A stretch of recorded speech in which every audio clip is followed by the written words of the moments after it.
Abdurrahman bin Auf adalah salah satu sahabat Nabi yang kaya raya dan dermawan karena kemahirannya dalam berdagang. Ia termasuk salah satu sahabat Nabi yang permulaan menerima Islam, as-sabiqunal awalun.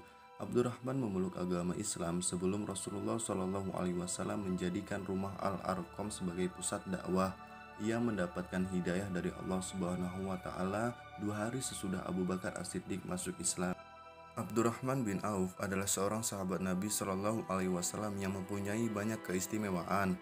Di antaranya adalah beliau diberitahukan masuk surga oleh Allah Subhanahu Wa Taala ketika masih hidup, serta termasuk salah seorang dari 6 orang anggota surga. Sebelum lanjut, jangan lupa untuk dukung selalu channel ini dengan cara subscribe dan tekan tombol notifikasinya agar channel ini dapat berkembang dan menampilkan video-video sejarah lainnya yang berkaitan dengan Islam. Dan jangan lupa pula untuk like, komen, dan share video ini jika ini bermanfaat menurut kalian. Keislaman Abdurrahman bin Auf sejak dini menjadikan beliau sebagai pribadi yang paling pertama menghadapi kerasnya penentangan dari penduduk Quraisy Mekah, sehingga akhirnya beliau dan beberapa sahabat lainnya diizinkan oleh Nabi Shallallahu Alaihi Wasallam berhijrah ke Habasyah pada gelombang pertama. Menurut para ulama, pemilihan kota Habasyah atau Ethiopia sebagai tujuan hijrah pada masa itu disebabkan Habasyah adalah merupakan sebuah negara yang tidak mempunyai ikatan diplomasi dengan negara-negara Arab, sehingga dalam hukum internasional di era modern disebutkan bahwa negara yang tidak memiliki hubungan diplomatik maka tidak boleh melakukan ekstradisi terhadap orang yang berlindung di dalam negaranya. Dan ini merupakan pemilihan yang sangat tepat dari Rasulullah Shallallahu Alaihi Wasallam, dan diceritakan bahwa ketika utusan Quraisy membujuk Najasyi agar mengusir para muhajirin dari bumi Habasyah, beliau berkata bahwa saya tidak akan melakukan kecuali setelah mengetahui alasan dari pribadi tersebut. Dan ternyata setelah mendengarkan penjelasan dari Ja'far bin Abi Thalib, Najasyi mengembalikan semua hadiah yang diberikan oleh utusan Quraisy dan mengusir keduanya serta menjamin keamanan seluruh kaum muslimin di negaranya. Tidak mengherankan, akhirnya beliau merupakan di antara para sahabat yang mendapatkan beberapa keistimewaan, di antaranya menjadi imam sholat Nabi Muhammad Sallallahu Alaihi Wasallam. Dalam sebuah riwayat disebutkan bahwa dalam satu peperangan Nabi Muhammad Sallallahu Alaihi Wasallam menjadi makmum Abdurrahman bin Auf. Dalam cerita panjang lebar, Amr bin Wahab mengatakan bahwa Al-Mughirah bin Syubah menyebutkan bahwa menjelang subuh hari, Nabi mengajak Al-Mughirah untuk menemaninya membuang hajat. Setelah buang hajat, Nabi Shallallahu Alaihi Wasallam memintanya untuk mengambilkan air wudhu. Namun ternyata mereka sudah terlambat karena rombongan sedang menunaikan sholat yang diimami oleh Abdurrahman bin Auf. Ketika ia mencoba untuk menghentikan sholat jemaah tersebut dengan kembali mengumandangkan azan, namun Nabi Shallallahu Alaihi Wasallam melarangnya, sehingga Nabi Shallallahu Alaihi Wasallam menjadi makmum kepada Abdurrahman bin Auf. Dalam satu hadis lainnya diriwayatkan oleh Al-Mughirah, Nabi tidak meninggal sehingga menjadi makmum orang soleh dari umatnya. Calon penghuni surga. Abdurrahman bin Auf merupakan salah seorang sahabat Nabi Shallallahu Alaihi Wasallam yang dijamin masuk surga.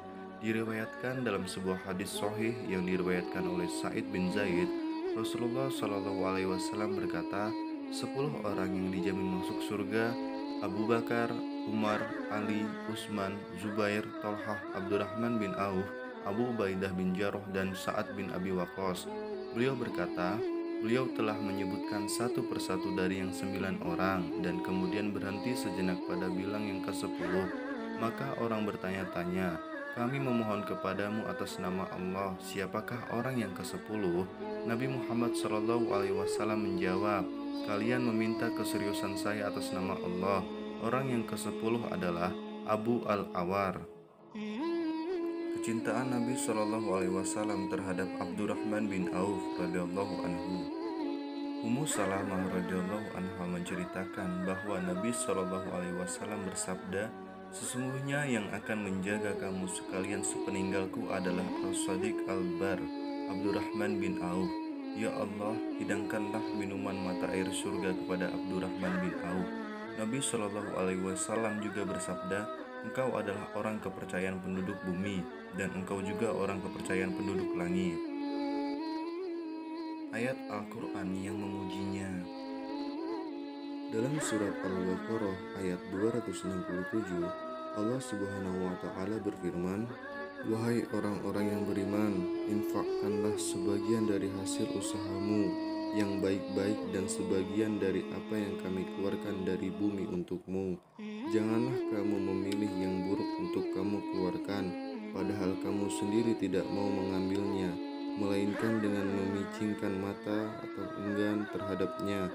Dan ketahuilah bahwa Allah Maha Kaya, Maha Terpuji." Ayat tersebut diturunkan untuk Utsman dan Abdurrahman bin Auf.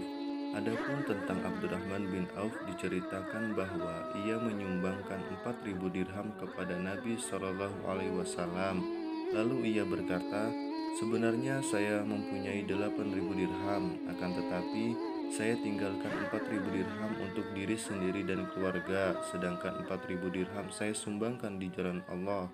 Maka Nabi Shallallahu Alaihi Wasallam bersabda, "Semoga Allah memberkati apa yang telah engkau tinggalkan dan apa yang telah engkau sumbangkan." Salam dan berita masuk surga dari Allah Subhanahu wa Ta'ala. Ibnu Abbas radhiyallahu anhu berkata, manakala kafilah dagang Abdurrahman bin Auf kembali dari Syam, langsung dibawa kepada Nabi Shallallahu Alaihi Wasallam. Lalu Nabi Shallallahu Alaihi Wasallam berdoa untuknya agar dimasukkan surga. Lalu turunlah Jibril berkata, "Sesungguhnya Allah mengirimkan salam untukmu," dan berkata, "Kirimkanlah salam saya kepada Abdurrahman bin Auf dan sampaikanlah berita gembira beliau masuk surga." Penghargaan Nabi Shallallahu Alaihi Wasallam. Abu Umar dan beberapa orang lainnya berkata, Abdurrahman bin Auf ikut dalam perang Badar dan semua peperangan lainnya. Beliau tetap setia membentengi Nabi Shallallahu Alaihi Wasallam pada perang Uhud. Salah seorang dari 10 orang yang dijamin masuk surga, salah seorang dari 8 orang yang terdahulu masuk surga, salah seorang dari 6 orang anggota surga yang disaksikan oleh Umar bahwa Rasulullah Shallallahu Alaihi Wasallam telah ridho terhadap mereka. Salah seorang dari 5 orang yang masuk Islam dalam tangan Abu Bakar.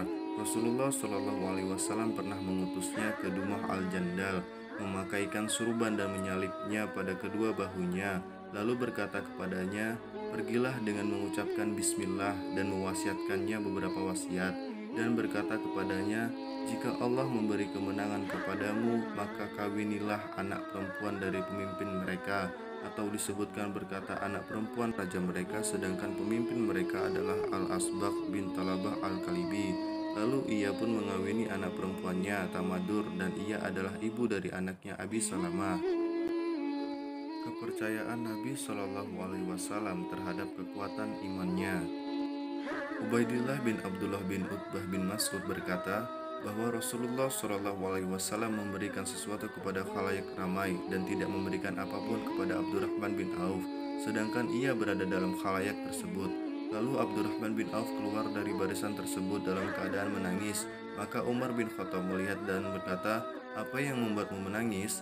Ia menjawab, "Rasulullah Shallallahu Alaihi Wasallam memberikan sesuatu kepada orang ramai, padahal saya ada di tengah-tengah orang tersebut.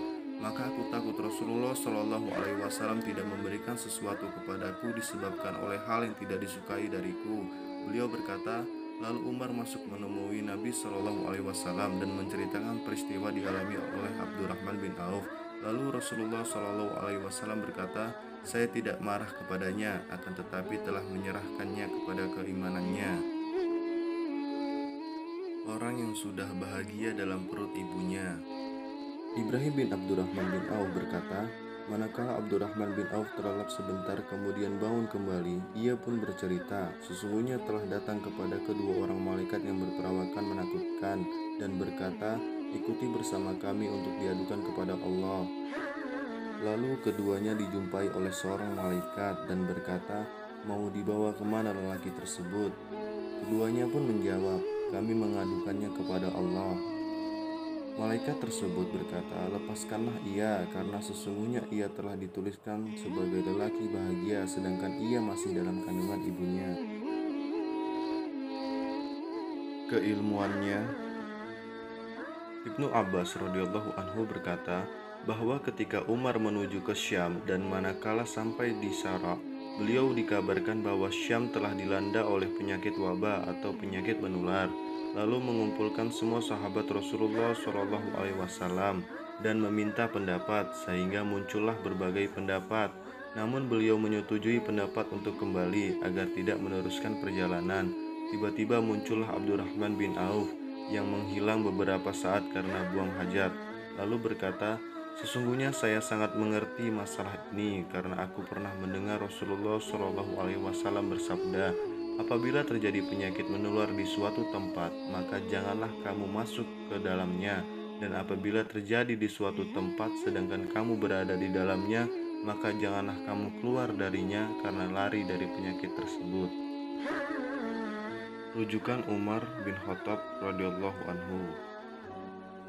Anas radhiyallahu anhu menceritakan bahwa peminum khamar Nabi Shallallahu Alaihi Wasallam dijatuhkan hukuman jilid dengan pelepah kurma dan sandal sebanyak 40 kali, dan demikian juga Abu Bakar. Seterusnya Anas radhiyallahu anhu menceritakan ketika Umar diangkat menjadi khalifah, sesungguhnya orang kampung telah datang ke kota. Apa pendapat kalian tentang hukum peminum khamar? Lalu Abdurrahman bin Auf berkata, kita menetapkan hukumannya di bawah hukuman hudud. Maka Umar pun menetapkan hukuman sebanyak 80 kali jilid.